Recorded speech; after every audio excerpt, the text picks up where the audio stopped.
Olá, boa noite, meus amados. Estamos aqui para nós terminarmos a nossa meditação no Salmo 90. Então, abra lá, Salmo 90, para neste dia de hoje a gente fazer a conclusão do Salmo. Nós vamos começar, sem perder tempo, a partir do verso de número 12 do nosso Salmo, que diz assim: Ensina-nos a contar os nossos dias, para que alcancemos coração sábio. Volta-te, Senhor, até quando? Tem compaixão dos seus servos. Sacia-nos de manhã com a tua benignidade, para que cantemos de júbilo e nos alegremos todos os nossos dias. Alegra-nos por tantos dias quanto nos tens afligido, por tantos anos quanto suportamos a adversidade. Amém. Bem, nesta última parte que queremos finalizar hoje, nesta sessão, dos versos de 12 a 17, queremos tratar como ponto a vida com Deus deve ser vivida com sabedoria. Nós já observamos até aqui que o homem deve entender que não é nada diante de Deus, o Eterno, e que a sua vida, como diz o verso de número 9 do Salmo 90, é como se fosse um conto, diz aí o verso 9, uma história que será contada, evidentemente, individualmente, onde alguns no final dirão: passei debaixo da ira de Deus. Outros certamente dirão, e você deve estar incluído nestes: eu passei guardado em seu amor, no amor de Deus. Na verdade, todos terão a sua história contada numa eternidade, com Deus ou sem Deus. E muito provavelmente a maioria das pessoas também elas não entendem, elas não compreendem que a ira de Deus ela só será conhecida plenamente em toda a sua verdade, pujança, na eternidade, como o verso 11 nos lembra disto. Aqui é uma breve e momentânea luta ou tribulação ou aflições na vida dos homens, mas a sua ira irá revelar-se na morte sem Cristo, na eternidade sem Deus. Amados, deste modo Moisés ele nos dá uma recomendação nestes versos últimos do Salmo 90. Qual é esta recomendação? Verso 90, capítulo 90, verso 12, então, do nosso texto diz: ensina-nos a contar os nossos dias de tal maneira que alcancemos coração sábio. Então, busque a sabedoria, é isso que nos diz Moisés. Embora não saibamos quanto tempo Deus planejou sobre a nossa vida, nós podemos fazer planos de vivê-la de acordo com a sabedoria de Deus. Negativamente, não devemos correr ou buscar a riqueza, as honras mundanas e menos ainda os prazeres transitórios deste mundo. O que devemos buscar, como diz Moisés, é a sabedoria divina, não a sabedoria deste mundo aqui. Mas que tipo de sabedoria devemos buscar? A que o nosso coração deve se inclinar, como diz o texto, para que alcancemos um coração sábio. A que tipo de sabedoria o nosso coração deve se inclinar? Então nós dizemos que deve inclinar-se à sabedoria moral. E dizemos assim, sabedoria moral e não simplesmente mental. Na falta da sabedoria moral, a falta de caráter, então, no âmbito da vida e em todos os seus segmentos, trará prejuízos para a vida do homem. A sabedoria moral dá caráter acertado, correto ao homem, e a falta dela vai produzir desastre em todo o âmbito da vida do homem, em todos os seus relacionamentos e segmentos da vida onde ele está, da nossa sociedade. Serão negócios sem moral, é ciência sem humanidade, é oração sem o amor. E este conjunto de ações e tantas outras trarão como resultado a destruição da humanidade ou do valor do ser humano. Lembre-se que moral diz respeito aos costumes ou às regras que regem uma sociedade. Pode-se dizer também que é ética, isto é, aquele conjunto de valores, de princípios que vão dirigir a sabedoria moral em todo o seu comportamento e que deve se tornar uma bênção na nossa vida e para o mundo ao nosso redor. Assim, a sabedoria moral a que nós estamos nos referindo de respeito aos crentes viverem na prática, uma vida prática dos bons costumes, dos hábitos e dos ensinos que promovem a glória de Deus e o bom viver entre os homens, assim, horizontalmente, conforme nós fomos chamados a viver por Cristo Jesus deste modo prático. Na falta desta sabedoria divina, o homem se tornará desumano em todo o seu agir. Então vamos pensar nestas aplicações. O dever de viver na sabedoria, primeiro, devemos buscar a sabedoria, e esta é a sabedoria moral. Agora, em segundo lugar, nós vamos buscar esta sabedoria divina imediatamente. Nós devemos reconhecer que Moisés entende que nós não temos a verdadeira sabedoria. A perversão humana, o coração desesperadamente corrupto impede isto. Mas Deus, ele se digna a nos dar a sabedoria se nós a buscarmos, e a buscarmos humildemente. Veja, o texto do verso 12 diz: ensina-nos. Temos que buscar humildemente a Deus e pedir dele, rogar dele, suplicar que ele nos ensine a sermos homens, mulheres, jovens, crianças, sábios. Tiago também disse a mesma coisa, quando ele reconheceu que onde há falta de sabedoria, que a busquem.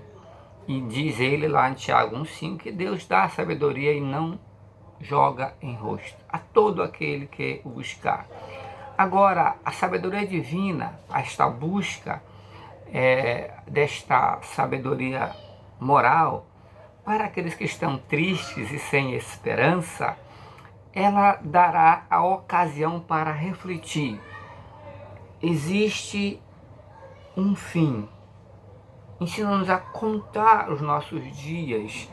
Existe um fim para mim. É onde eu vou passar a minha eternidade. Aonde? Essa sabedoria de Deus, para que esta eternidade seja com Deus. A sabedoria moral que recebemos através de Cristo Jesus vai lhe ensinar, como me ensina, deve nos ensinar a viver de uma maneira digna de Deus e nos preparar, então, para a eternidade. Para os que esperam na sabedoria de Deus, há um regozijo também em saber. Veja o versículo de número 14. Sacia-nos de manhã com a tua benignidade, para que cantemos de júbilo e nos alegremos todos os nossos dias. Para os que esperam na sabedoria de Deus, há regozijo em saber, primeiro, que a alma ela será satisfeita plenamente em Deus, dia a dia, todos os dias. Quem vai satisfazer a sua alma é Deus, não será as coisas terrenas. Também a alma humana ela será satisfeita e feliz a partir do amor e da misericórdia divina, mesmo em meio aos dias mais tristes desta terra. Quando nós achamos a verdadeira sabedoria em Deus, através de Cristo Jesus, nós vamos nos sentir felizes e satisfeitos no Senhor, a partir do entendimento, da compreensão do amor de Deus e da sua misericórdia. E então experimentaremos gozo e alegria, mesmo nos dias mais tristes que esta terra possa passar, como neste momento que nós vivemos. Eu quero crer que você tem a alegria do Senhor no seu coração e na sua alma. Esta é a sabedoria de Deus, esta sabedoria moral, como nós a chamamos, porque fala de ética, fala de comportamento, fala do modo de nós vivermos. Em terceiro lugar, também a alma humana em Deus, ela experimentará satisfação até o final dos seus dias. O 14, bem como o versículo 15, o final do 14, nos alegraremos todos os nossos dias. E o 15, alegra-nos por tantos dias quanto nos tem afligido, por tantos anos quanto suportamos a adversidade. Então vamos lá. A alma humana em Deus vai experimentar a sua satisfação até o final dos seus dias. Não importam quantos sejam, não importa quantos serão esses dias, até o final deles, em Deus, com a sabedoria de Deus que nós alcançamos em Cristo Jesus, nós vamos experimentar a alegria e a satisfação plena em Deus, não importando quanto tempo. Assim, como diz o próprio Salmo 92, e o verso 14 e o 15, ainda na velhice nós vamos frutificar para o nosso Deus. O 92, 14 diz: na velhice darão ainda frutos, serão cheios de seiva e de verdor, para anunciar que o Senhor é reto, Ele é a minha rocha e nele não há injustiça. Olha que maravilha! A alegria e a satisfação em Deus sempre também, ela é correspondente, podemos dizer, à tristeza do arrependimento. Porque o 15 do Salmo 90 diz: alegra-nos por tantos dias quanto nos tem afligido, por tantos anos quanto suportamos a adversidade. Tem outra tradução um pouco diferente na sua ênfase, e é isso que nós queremos destacar. Esta alegria e satisfação também corresponde à nossa tristeza do arrependimento. Uma vez que a sabedoria moral que nós recebemos de Deus nos faz reconhecer que é bom quando Deus nos aflige, que é bom quando Deus nos corrige, que é bom quando Deus nos faz mudar a direção errada que estamos caminhando. E então, isso é bom. No outro lugar é dito, né? Foi-me bom quando eu fui afligido pelo Senhor, porque eu andava errado. Então, que a nossa alegria, a nossa satisfação, digamos que também é correspondente à nossa tristeza, ao nosso arrependimento, porque nós reconhecemos que era necessário. Então nos alegramos em Deus, mesmo quando somos afligidos pelo nosso Deus, pelo nosso Senhor. Por fim, finalmente, Moisés, ele nos lembra que mesmo em nossa transitoriedade aqui, nós somos chamados ao trabalho fiel para que glorifique a Deus, tanto no presente e eu quero crer, podemos dizer, também para a próxima geração. Vamos ler o texto, porque falamos assim. O versos, então, 16 e 17, que encerra o nosso salmo, diz: aos teus servos apareçam as tuas obras, e a teus filhos, a próxima geração, a tua glória. Seja sobre nós a graça do Senhor nosso Deus, confirma sobre nós as obras das nossas mãos. Sim, confirma a obra de nossas mãos. Aí está. Moisés então lembra que, apesar da nossa transitoriedade aqui neste mundo, somos chamados por Deus ao trabalho, a um trabalho fiel, uma vida fiel que glorifique a Deus através desta sabedoria moral, atos, palavras, ações justas, corretas, que revelam a glória de Deus, a santidade de Deus, a justiça moral de Deus através de nossa de nosso relacionamento adequado com Deus e com os nossos pares, com os nossos irmãos, dos nossos relacionamentos interpessoais. E este trabalho e esta obra de nossas mãos deve glorificar a Deus agora, e eu digo vai para a próxima geração, porque diz o final, a primeira parte do versículo 16, que deve seguir para os nossos filhos, né? Aos teus servos apareçam as tuas obras e a seus filhos a tua glória. Então, é uma bênção que é agora, como obra de minhas mãos, como a minha ação, mas que deve refletir sobre a minha casa, deve refletir sobre a minha família, deve refletir sobre a geração seguinte, que elas possam também glorificar a Deus, possa glorificar ao Senhor. Então, as suas palavras finais, como dissemos lá no início, é de oração, né? É uma oração de Moisés que ele termina. Seja sobre nós a graça do Senhor nosso Deus.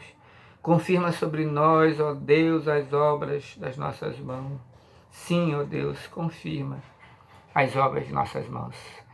Não nos abandone, Pai, mas tua mão esteja sobre a minha, me abençoando, me dirigindo e me guiando, e assim confirmando tudo o que vamos fazer e realizar, possa realmente glorificar a Ti, exaltar o Teu nome, e a nossa geração que há de se seguir, se o Senhor assim permitir, também viva e veja e testemunhe, ó Deus, da Tua glória. Em nome de Jesus nós oramos. Deus te abençoe, meu amado. Espero que o Salmo tenha contribuído para a edificação da sua vida. Amém.